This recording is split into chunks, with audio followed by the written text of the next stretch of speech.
Good day, I'm Jane Piper Estevera from BSE 3 Phil A. Being a future educator, make a 5 minutes to 7 minutes oral presentation on how you can perform your roles and responsibilities in enhancing and building new literacies across the curriculum.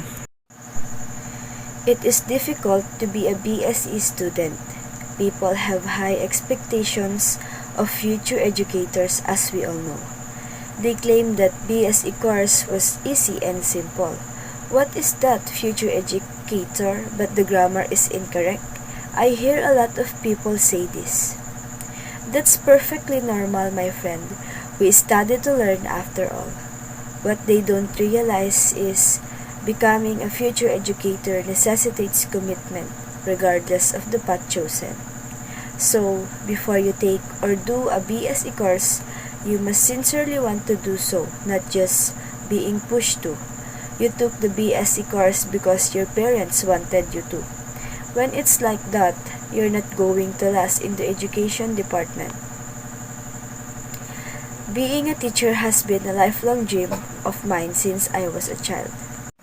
The future educator must possess the following. First is flexible, patience, dedication, considerate, or understanding. Flexible. Effective instructors are excellent at multitasking, which means they can juggle multiple obligations while still making their students smile and feel valued. With each new class and challenge, the teacher's effectiveness grows. The instructor must be able to adapt to changing circumstances at all times. Also, get along with your students because not all of them will. As a result, you must be able to adjust to them as a teacher. Next is patience. All have an important feature. It is very significant for science and maths instructors. When these pupils continued to express their lack of comprehension, the teachers became frustrated and just told them to go home and practice more problems. A teacher must have a great deal of patience.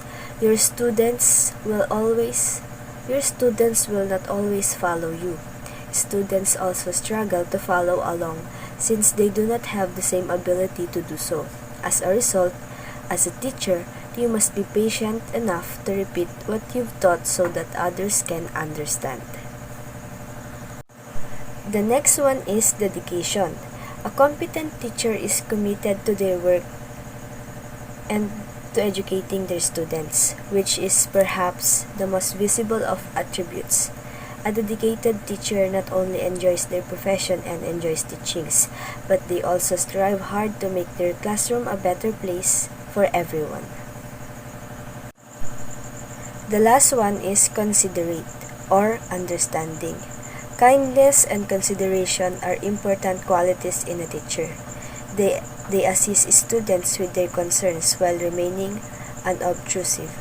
They should also plan some fun activities for the pupils to do in class so that they enjoy the teaching. Being compassionate is, of course, one of the most crucial characteristics of a teacher. We have no idea how the pupils or students' lives are going, so we try to comprehend them as much as possible. That way, even in the face of adversity, everyone will be able to learn. However, being considerate should not be prejudicial. Learning in today's current educational system will allow me to exhibit my duties and responsibilities as a future teacher in building and expanding new literacy across the curriculum.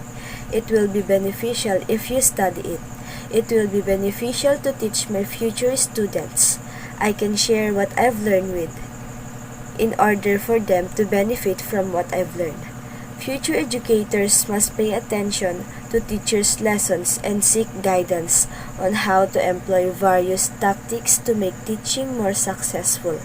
Almost often, technology is at work in the modern educational system. As a result, you should be familiar with the numerous platforms that are being employed in an online classes. I'll be a better teacher in the future if I study hard today. A teacher's job is to deliver a high-quality education to his or her students.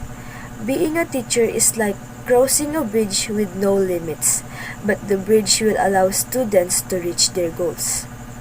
The bridge, on the other hand, must be long-lasting and gleaming.